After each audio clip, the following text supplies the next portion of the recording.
Hi, we're up in the Red Mountain area where there was a mining district up here. Okay. And there were towns up here. There's still a fair amount of buildings. This is a great silver area. This spring high country mine tour was with Ouray's top guide, Ken Garard. This mine area is roughly 10 miles south of Ouray underneath the three Red Mountains and just below the pass. Ken has a lot of personal knowledge about the history, geography, and fauna of the area. Ken's father was a mining engineer in the San Juans, and Ken and wife Carol ran a popular coffee and breakfast shop in Ouray for years. Their area contributions and resumes are a mile long. Our wireless microphone was out of commission this day, so closed captioning is used to help overcome some of the wind and distance.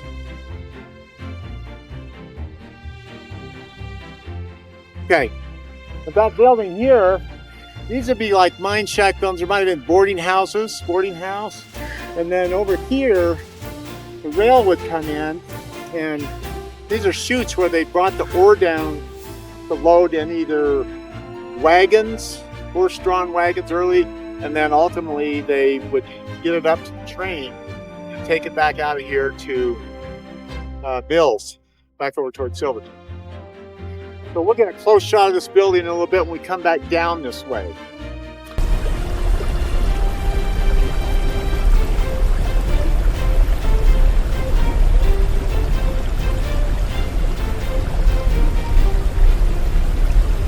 If you look at these structures made out of real heavy-duty timbers, that they're, 130, 40 years old, but you can see where they're cracking here and separations in the joints where they're starting to move. Gravity's kind of taking hold.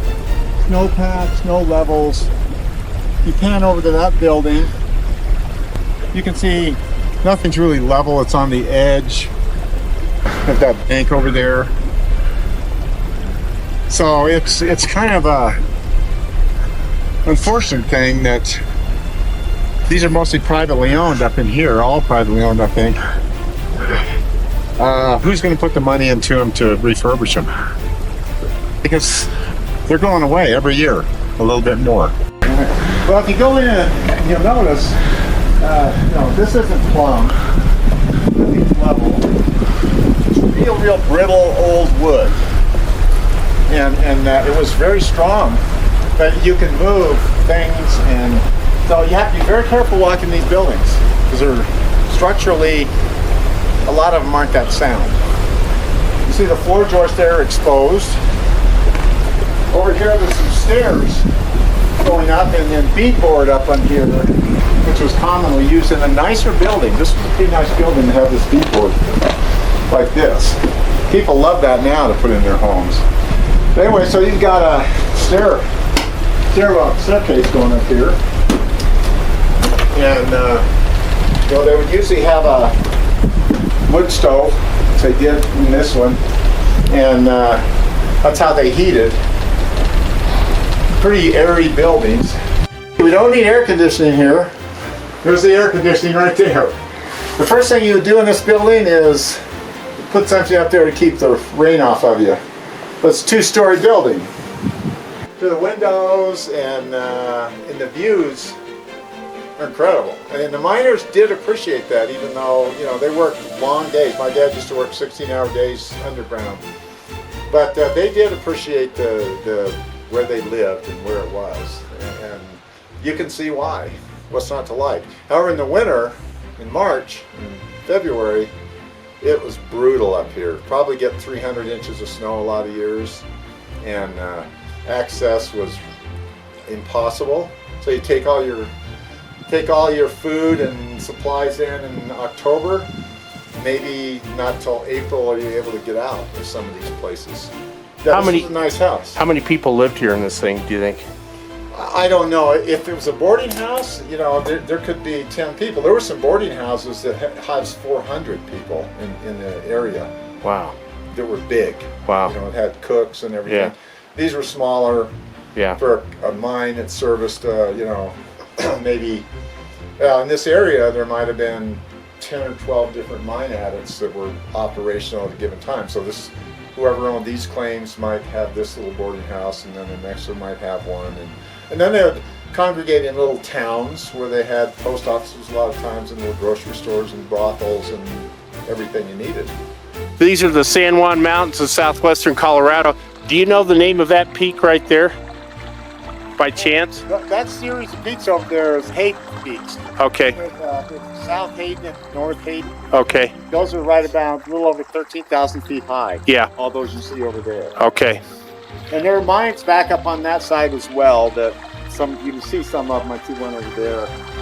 This old building right here. This is really prized wood for a lot of construction projects. This old weathered wood. It's beautiful. This would be probably a room for materials, where they store equipment, and we'll go like that. And you can see it's on a little bit of a sloping area there. Yeah. Totally awesome. How many mine shafts do you think, or how many mines do you think there are in Ouray County? You know, I don't know the answer. Thousands? Probably thousands? Yeah. A lot of them are exploratory. Holes put in the ground to find where a vein runs or something. Most of the mines up in this area were shafts, straight down. They mined it, punch holes down, and mine along the edge of the sides of the tube. Okay. And then bring it out with, we'll see the Yankee Girl head frame up here. It's a classic example of that. Bring it out in big buckets, and then load it and take it out. Now, if we're hungry, and we've got, what do we have for a gun up here? And it's 1880, and I'm hungry for some meat. What kind of wildlife comes around here? Well, then in the winter, it's pretty scarce. You've got rabbits, snowshoe hares, occasional coyotes, and there were wolves in this area some.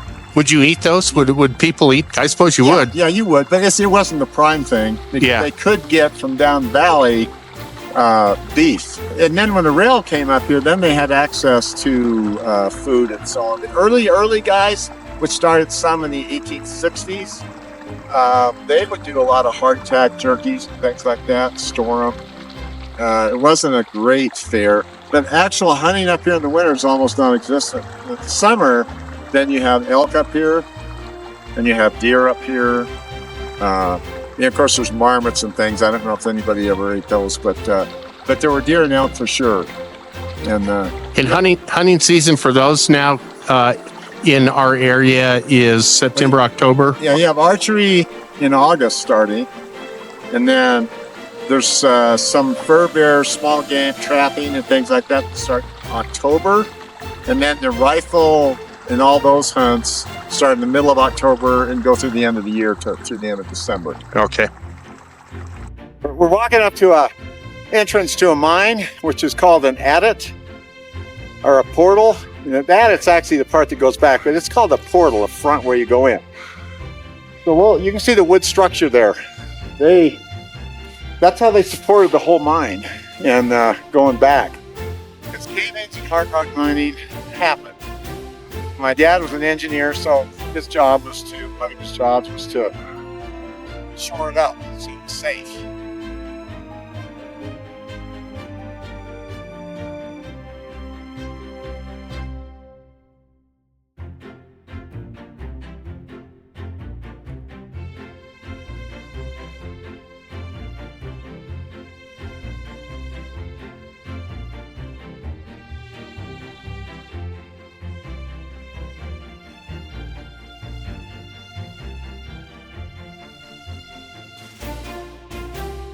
They use a lot of dynamite blasting back in these, and you can see why this is fractured. You can see all these cracks in here. A lot of the rock around here, this hard rock, is fractured like this from all kinds of geological intrusions and things. So you used to stick a dynamite off right here, this whole wall might come down. You see a big rock here. This big rock, these came right off of this. And you look at the timbers in here, rotten. That's why you don't go back in these. The timbers are really coming apart, but there's water down there on the bottom. You could actually probably swim under that gate back there and get back in this thing if you really. You want to? Yes, I do, but I'm not man enough, I admit it. You bought your Speedos, didn't you? A lot of water, because there's a lot of springs in this area. And Some of the water's good, some of it isn't coming down spring, some of it's excellent. So this is an example. Now it's been sealed up back there and welded in so people won't go into it, just for the liability standpoint. Is there somebody that is looking at this mine and saying there's still good mineral content in there, we can go in there and start mining again? Absolutely. A lot of these mines are now feasible. It costs a lot of money to mine though, all the regulations and so on, without getting too much into that. But yeah, it costs a lot of money to mine, but yeah, there's still a lot of mineral content. If silver's high enough and gold's high enough, this was a huge silver mining area here. Most of the money made in this area was from silver. And in 1893, when the silver crash happened, a lot of these mines went out of business. The biggest part of this mining district started to come unglued in about 1890, 1893. But there's still a lot of minerals here.